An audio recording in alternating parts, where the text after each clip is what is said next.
Hi, third graders. I am so excited for the next chapter in our book.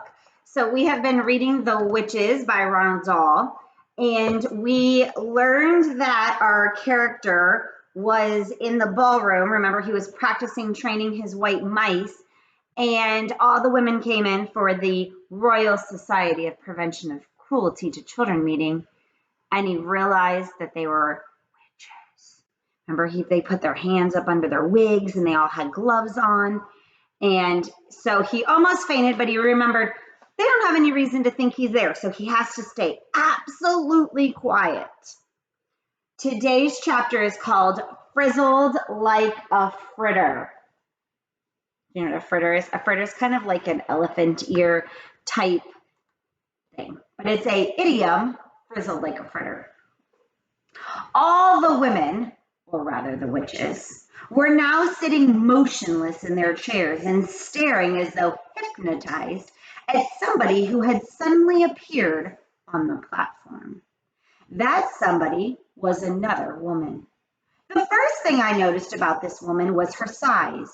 She was tiny, probably no more than 4.5 feet tall. She looked quite young. I guessed about 25 or 26. And she was very pretty. She had on a rather stylish long black dress that reached right to the ground, and she wore black gloves that came up to her elbows. Unlike the others, she wasn't wearing a hat. She didn't look to me like a witch at all, but she couldn't possibly not be one. Otherwise, what on earth would she be doing up there on the platform? And why, for heaven's sake, were all the other witches gazing at her with such a mix of adoration, awe, and fear? So here's what she looked like. Very slowly, the young lady on the platform raised her hands to her face. I saw her gloved fingers unhooking something behind her ears, and then she caught hold of her cheeks and lifted her face clean away. The whole of that pretty face came away in her hands. It was a mask. And as she took off the mask, she turned sideways and placed it carefully upon a small table nearby. And when she turned around again and faced us, I very nearly screamed out loud. That face of hers was the most frightful and frightening thing I have ever seen. Just looking at it gave me the shakes all over. It was so crumpled and wizened, so shrunken and shriveled, it looked as though it had been pickled in vinegar. It was a fearsome and ghastly sight. There was something terribly wrong with it, something foul and putrid and decayed. It seemed quite literally to be rotting away at the edges. And in the middle of the face, around the mouth and cheeks, I could see the skin all cankered and worm-eaten, as though maggots were working away in there. There are times when something is so frightful that you become mesmerized by it and can't look away. I was like that now. I was transfixed. I was numb. I was magnetized by the sheer horror of this woman's features. But there was more to it than that. There was a look of serpents in those eyes of hers as they flashed around the audience. Ready? Get ready. Oh, bad. Okay, here we go. I knew immediately, of course, that this was none other than the Grand High Witch herself. I also knew that she had worn a mask. She could have never moved around in public, let alone book into a hotel with her real face. Everyone who saw her would have run away screaming. "The doors!" shouted the Grand High Witch in a voice that filled the room and bounced around the walls. "Are they chained and bolted?" "The doors are chained and bolted, Your Grandness," answered a voice in the audience. The brilliant snake eyes that were set so deep in that dreadful, rotting, worm-eaten face glared unblinkingly at the witches, who sat facing her. "You may remove your gloves," she shouted.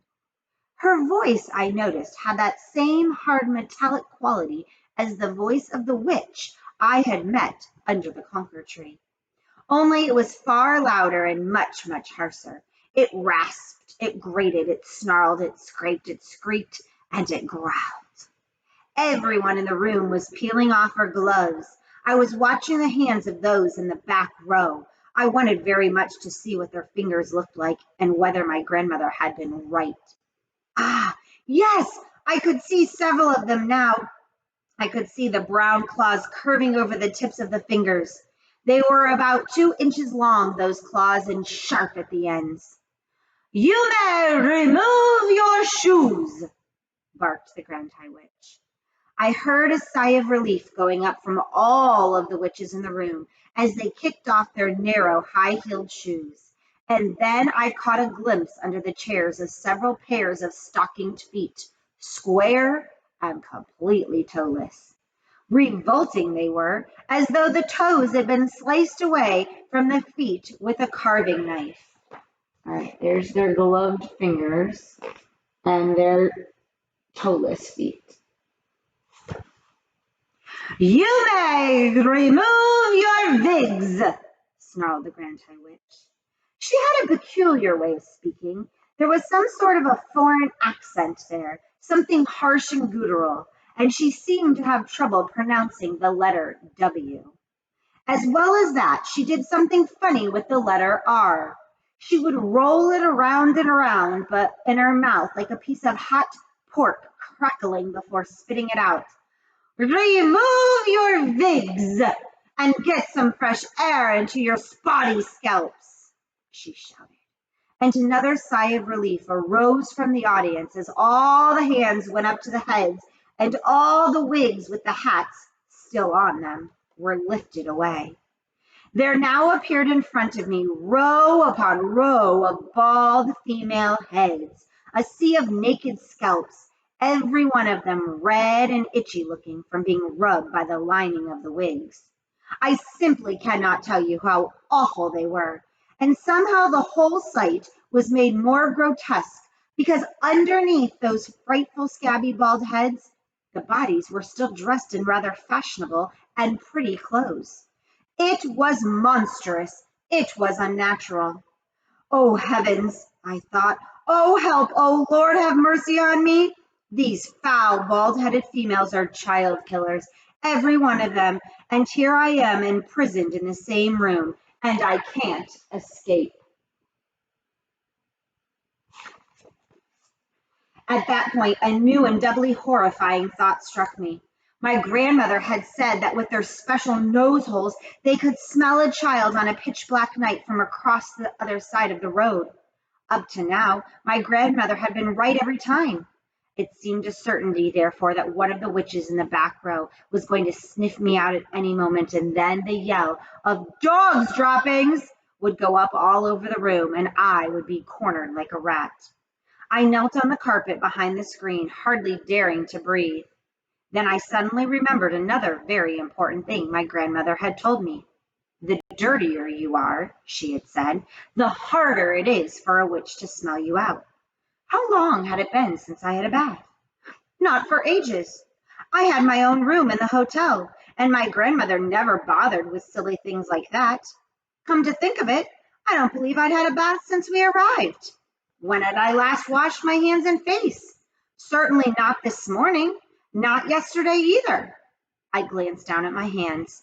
They were covered with smudges and mud and goodness knows what else besides.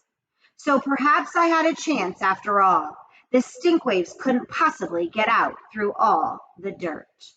And we're going to stop that chapter here because we have a little bit longer to go. But we will meet up tomorrow to hear the end of Frizzled like a Fritter. See you then.